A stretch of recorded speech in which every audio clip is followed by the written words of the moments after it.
Are you struggling to incorporate new habits into your life? Do you have old habits that are still creeping in when you just want them to go away?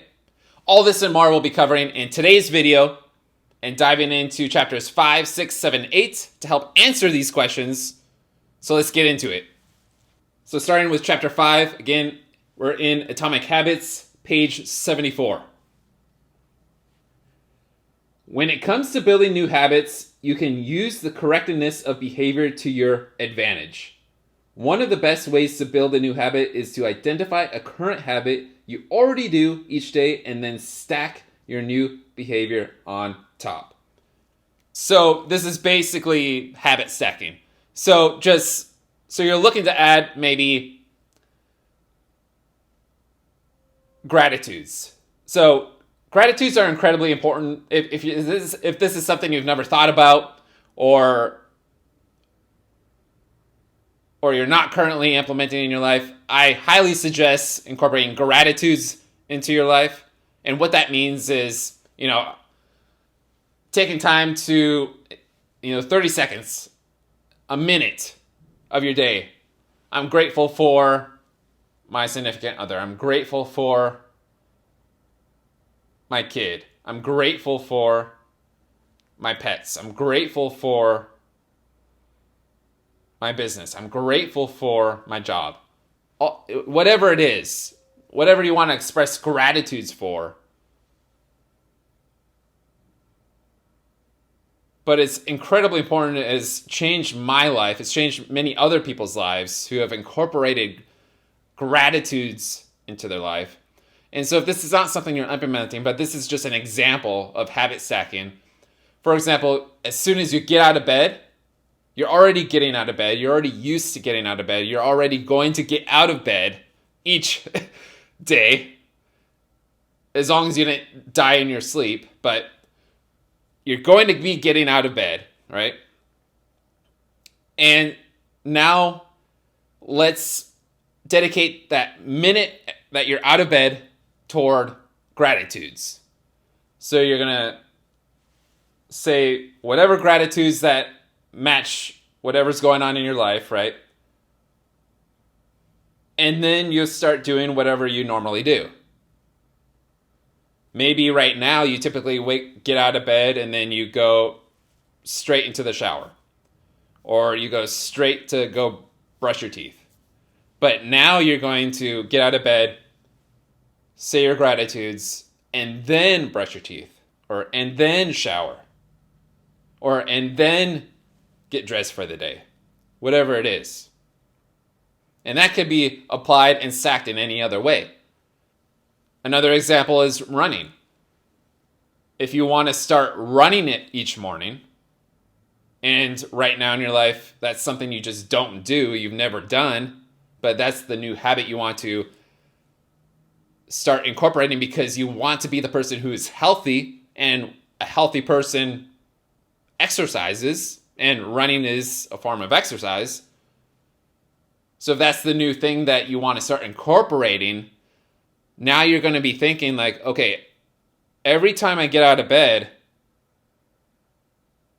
getting out of bed equals putting on my running clothes, which then equals putting on my running shoes, which then equals stepping out the door and going out for a run.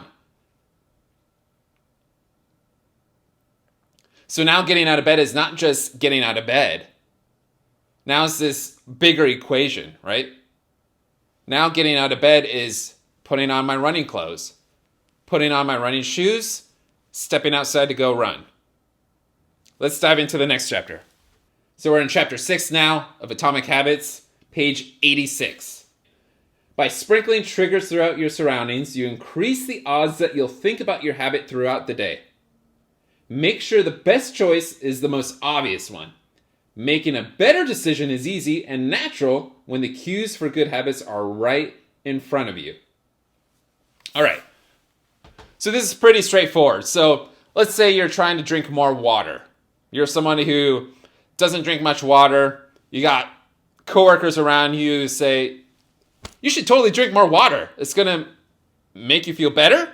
It's going to give you more energy. You're going to be able to stay focused.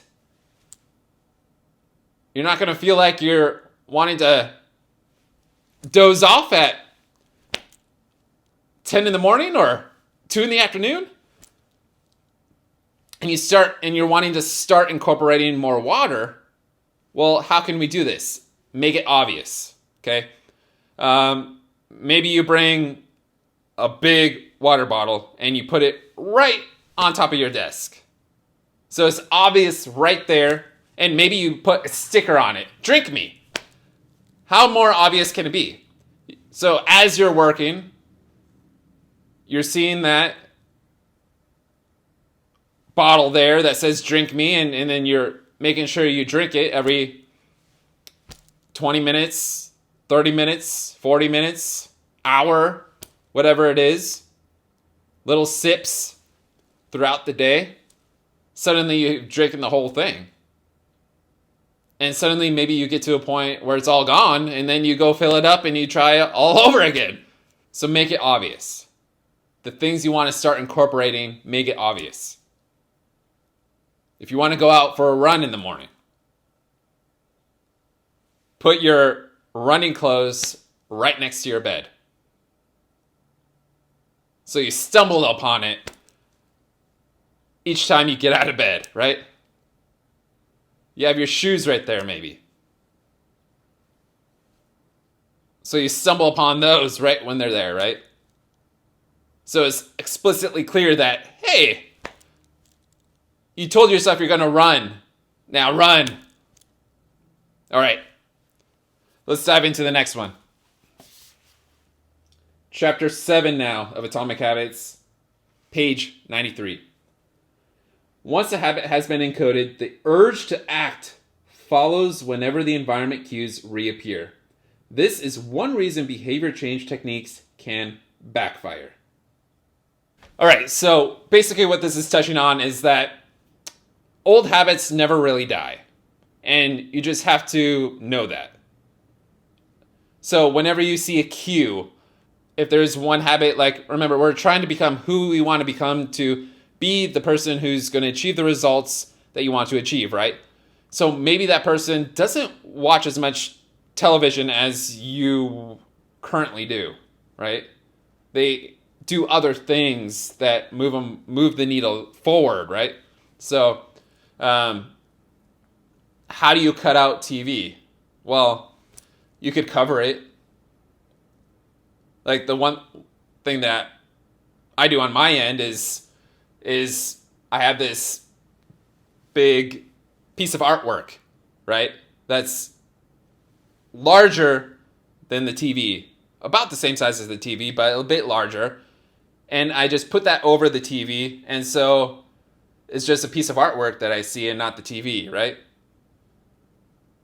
Or you can cover it with whatever, I don't know. In some ways, you can figure out how you could cover it so you don't see it, so it doesn't trigger a response of, ooh, I want to sit down and watch some TV really quick, right? Or you're trying to get some work done, okay?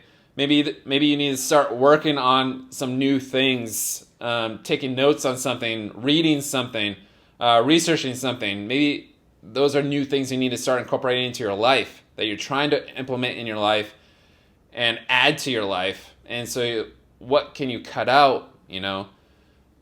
Maybe the one trigger that you have is being on your phone, scrolling through TikTok, scrolling through Instagram, whatever it may be, right? And obviously, if that phone is directly by your side, that temptation is heavy, right? It's weighing down on you. But what if you took that phone and put it in a completely different room with the door closed, and then you're in the other room where your phone is not in? Suddenly it becomes that much easier, right? To get the work done. If you haven't tried this before or thought about this, definitely do it. It works. Even though your phone is just one room away, the effort to go walk and open that door and then go back in there and pick up that phone and all of that goes away because of all that. Because for one, it's invisible in your current environment because you locked it in that other room. So you're not thinking about it versus if it is like right there in front of you. But you're also not wanting to take those extra steps to go get it. So things to think about to start incorporating into your life to create those new habits that you want to create. All right, chapter 8, page 108. Desire is the engine that drives behavior.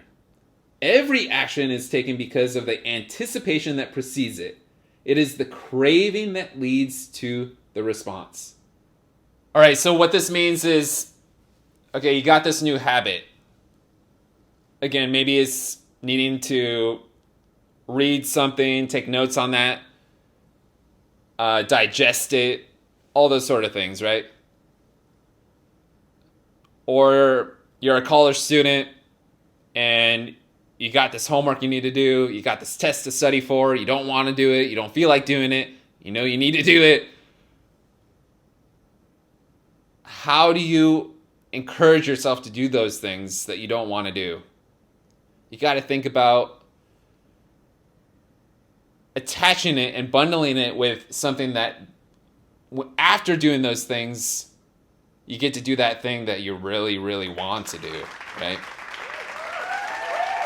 So you put in the work, you study for the test. After 2-3 hours go by, you feel great about it. And then what was the reward that you bundled that with? Maybe it's scrolling through TikTok, scrolling through Instagram for 10 minutes, 15 minutes, 20 minutes. Now it feels more rewarding. Now it feels like as you're doing that, like, okay, I put in some good solid work and this is my reward. This is the thing I was looking forward to.